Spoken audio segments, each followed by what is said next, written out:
Dans un grand sac, j'ai pris ma dernière audace.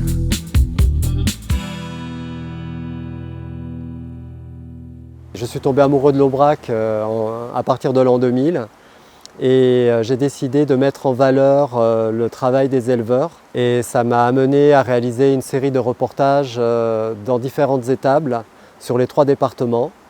Et le but était vraiment de mettre en valeur le geste des éleveurs, leurs interactions avec leurs bêtes et montrer aussi la transmission entre les différentes générations, les jeunes qui reprennent les exploitations. J'ai rencontré une vingtaine d'éleveurs. Par le biais de la photographie, j'ai pu rencontrer des gens formidables qui m'ont accueilli, qui m'ont parlé de leur métier. Et j'ai essayé à travers ma photographie de ne pas les trahir et de mettre le plus possible en valeur leur travail et leur univers. C'est un peu dans la même filiation qu'en effet le travail de Jean-Pierre il y a une vingtaine d'années.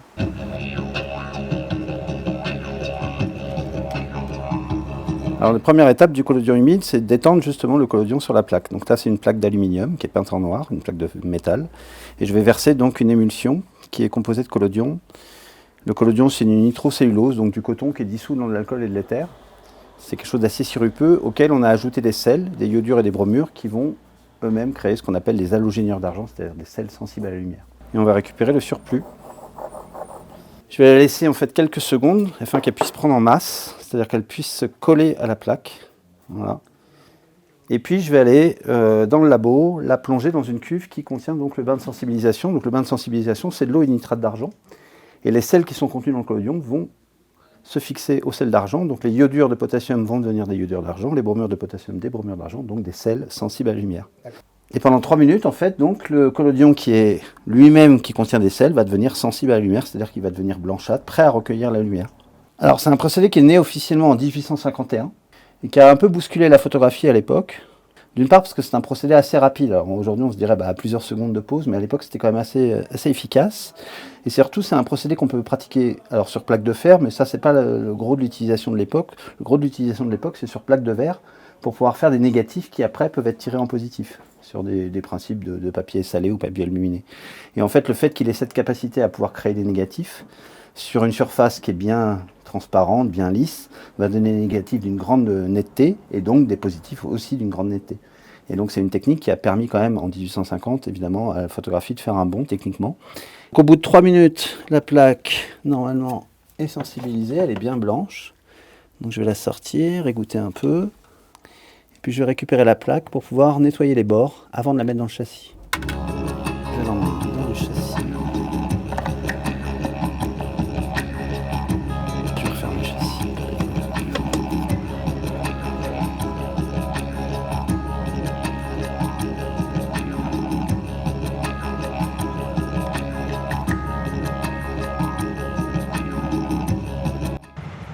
« 1, 1, 2, 2, 3, 3, 4, 4, 5, 5. »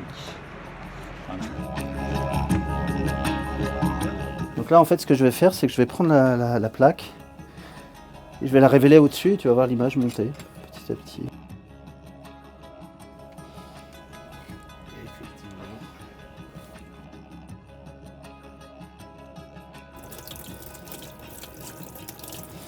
Bon, hop, je mets. Donc là, explique-moi ce que tu as fait. Alors là, la plaque vient d'être plongée dans le fixateur en fait.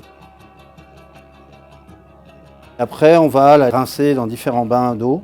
Après, il n'y a plus qu'à normalement la laisser sécher, la verdir et puis après l'exposer. Voilà, tout bêtement.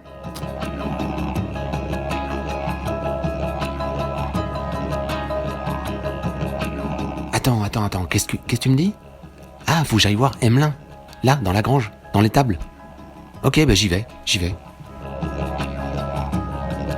Je m'appelle Emelin Dupieux, j'ai 16 ans et je suis actuellement au lycée, donc en Ardèche.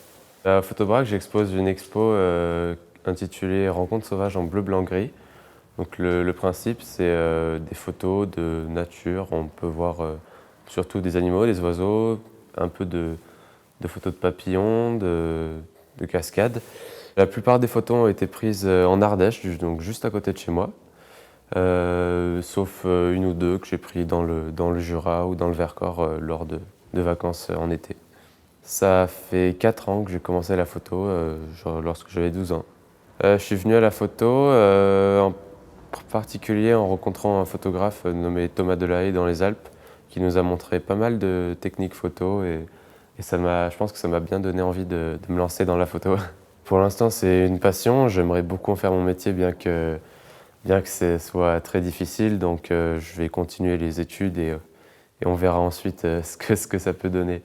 Ce festival, je le trouve génial. Il y a une super ambiance. Et puis, le concept d'être dans les étables, les fermes, c'est vraiment super, c'est atypique et ça me plaît beaucoup.